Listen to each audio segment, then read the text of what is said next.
Hello everyone. In future videos, we will be building a new segment called the Capital Relay Watchlist. Why create this segment? Because this is no longer a market where investors can focus on just one theme. Especially now that Nvidia, semiconductors, and AI cloud have begun to be re-examined by the market, money has started looking for new areas of leadership. The core logic of this watchlist is not simply to find the biggest winners. It is to identify three types of assets. First, infrastructure that AI capital spending cannot avoid. Second, financial companies that can still generate resilient earnings and cash flows in a high-rate, high-volatility environment. Third, healthcare and defense companies with inelastic demand, end-to-end capabilities, or pricing power. So the purpose of the watchlist is to build a framework for continuous tracking. Which industries are gaining capital attention? Which companies have real orders, real profits, or genuine policy catalysts? Which stocks are being repeatedly validated by earnings, orders, and market conditions? Ultimately, we want to answer which stocks deserve our attention and which ones could become future portfolio candidates. I will divide the watchlist into several directions: AI cloud infrastructure, financials, healthcare, and defense technology. Today, we will not cover all of them. Instead, we will focus on three stocks: Eli Lilly, Johnson & Johnson, and Ondas. I hope to use these three names as the starting point for this segment, and I look forward to your comments and thoughts. These three stocks represent three very different bullish theses. First, Eli Lilly, ticker LLY. LLY is a core player in the global market for weight loss, diabetes, and metabolic disease treatments. It has very strong growth characteristics. In the first quarter of 2026, Lilly's revenue grew 56% year-over-year to $19.8 billion. In other words, LLY has already entered the revenue realization phase. Its main products are not drugs that exist only in clinical data. They are already being sold in the real market. The company has built a next-generation product pipeline in metabolic disease.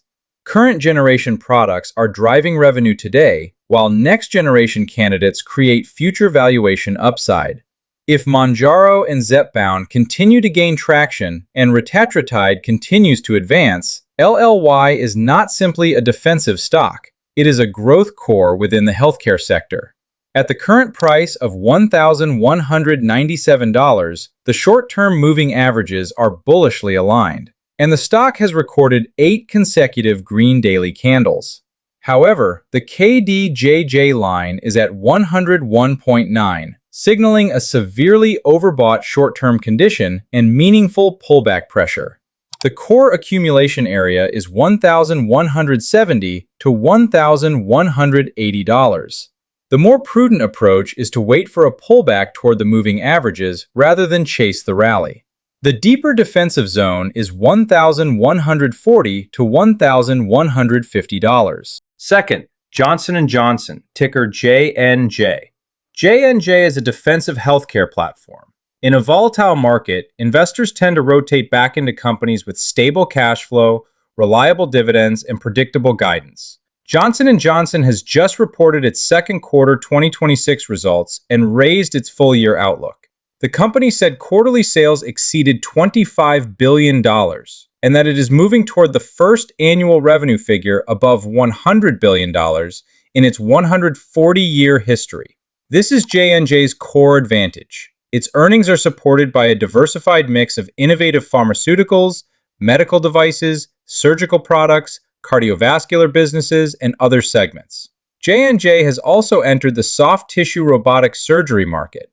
It is no longer just a traditional pharmaceutical and medical device company. It has gained a new growth curve in medical technology. For retail investors, J&J is not a stock for chasing short-term spikes. It is an important bellwether for observing whether defensive capital is rotating back into the healthcare sector. At the current price of $266, the stock is above all major moving averages and only about 1.3% below its 52-week high of $269.43, with a clear bullish alignment. The strategy is to avoid chasing while the price is near its previous high and instead wait for pullback confirmation in the $254 to $260 range. Ahead of the July 31st earnings report, lighter exposure may be more appropriate, with any increase in exposure depending on a confirmed breakout above $270. Third, Ondas, ticker ONDS. Ondas is a high beta defense technology watchlist candidate.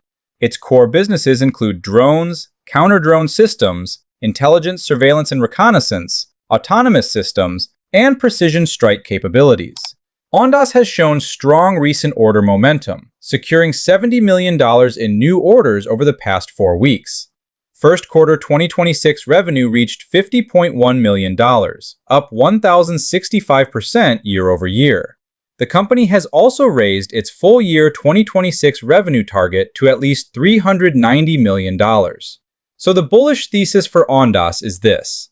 If global defense spending continues to tilt toward unmanned systems, counter-drone systems, and related areas, Ondas could become a highly elastic name within this niche. It is not a low-risk defensive stock. It is a high-beta offensive candidate in the watch list. Ondas has stabilized around its short-term moving averages, but the medium and long-term moving averages remain above the stock. Key levels to watch. $7.60 to $7.90 is a light watch zone. $7.20 to $7.50 is the preferred core accumulation area. $6.50 to $7 is the deeper defensive zone. And a confirmed break above $8.50 to $9 would indicate a stronger trend shift. If the stock breaks below $7 on volume, adding exposure should be paused and the setup should be reassessed. The 3 stocks discussed today correspond to 3 different market capital flow logics. We will continue to track how capital moves across different sectors. Stocks that are truly valuable are not simply the ones with the hottest stories. They are the ones that meet 3 conditions. First, favorable catalysts. Second, financial or order validation. Third, sustained capital attention. In future updates, this segment will continue to cover AI cloud infrastructure, financials, healthcare, and defense technology. At this stage, our job is not to predict every market move. Our job is to build the watch list, define the defensive strategy, and wait for validation signals to emerge.